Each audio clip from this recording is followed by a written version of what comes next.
Hey, how's it going YouTube? This is your boy Chosen and welcome to today's video where I wanted to bring up a theory, the possibility of a connection between Amado, Delta, and Jiraya. I think the idea with Amado and Delta definitely sparked in people's head back in chapter 39 when Jigen promised to fulfill everyone's wishes, which followed with Amado staring at Delta and hoping whatever wish he had would come through. I think the theory going on then was that Delta was supposedly Amado's daughter, and this doesn't mean anything, but I just think it was funny that I actually found a Boruto manga website where in chapter 34, Amado calls Delta his daughter. Again, it doesn't mean anything. It was most likely just a translation error, but I think it was kind of funny. Anyways, I don't think it's without any doubt to say that Amado definitely has a connection to Delta as well as Jiraya. One idea that popped up in my head one day was if Amado is somehow connected to both of these two, does that mean there is also a connection between Jiraya and Delta? Or at least at one time, did these two know each other? See, this is the thing I noticed with Kashin Koji. Despite being a Jiraya clone, he has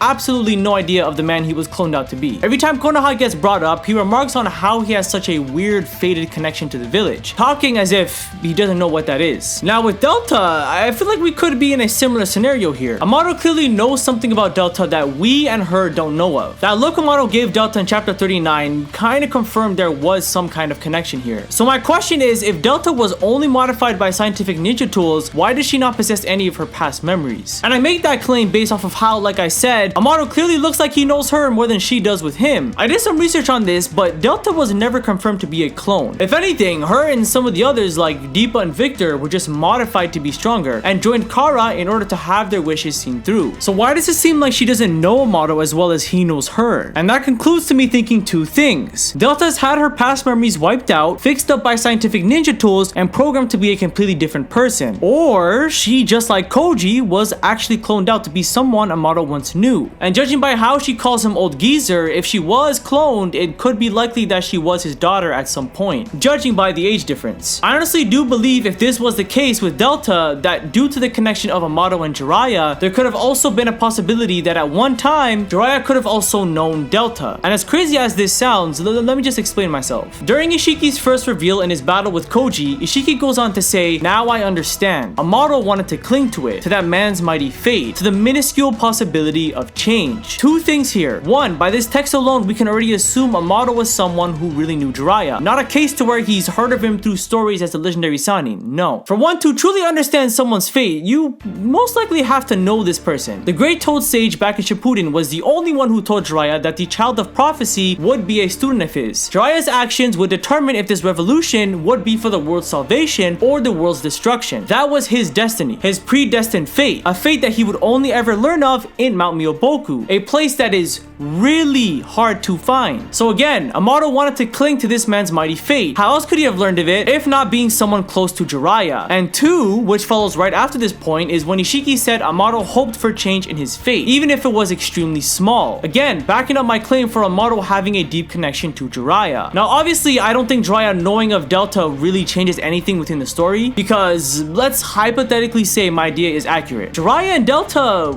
would both be dead, and I mean that in terms of personalities. They have no recollection of who they once were. So even though they may look like a past Jiraya and Delta, they aren't actually them. But I think if anyone were to really be affected by this, it would probably be Naruto. I mean, I think if someone I loved and thought of as a family member died, just for me to realize later that I didn't really know that person as well as I thought, I'd probably be a little bit furious. And I can definitely see Naruto getting angry at Amado after learning of whatever past connection he has to do with him. And on top of the fact that he used them as a sacrificial pawn. Regardless of the fact, I'm more confident in Amado having a personal connection to Jiraya and Delta than Jiraya and Delta actually once knowing each other. But I just feel like if Delta really was family to Amado and he was a close person at one time to the pervy sage, I don't see how Delta and Jiraya's paths have never crossed, even once. Due to the story being unpredictable most of the time, and I mean in terms of really predicting the lore as accurately as you can, I'd be all over the place in guessing how this could have been. But the idea of it being a possibility is something I wanted to share with you guys. And that is pretty much gonna do for today. I know this video is a short one, but that's only because I wanted to get a video out before my next one, which is going to be me ranking each next gen Team 7 member later this week, and the 8,000 Q&A video, so be on the lookout for that. Also, be sure to let me know how you guys feel about this theory in the comments down below. Thank you for watching all the way until the end. I always do appreciate it, and I'll catch you on the next one.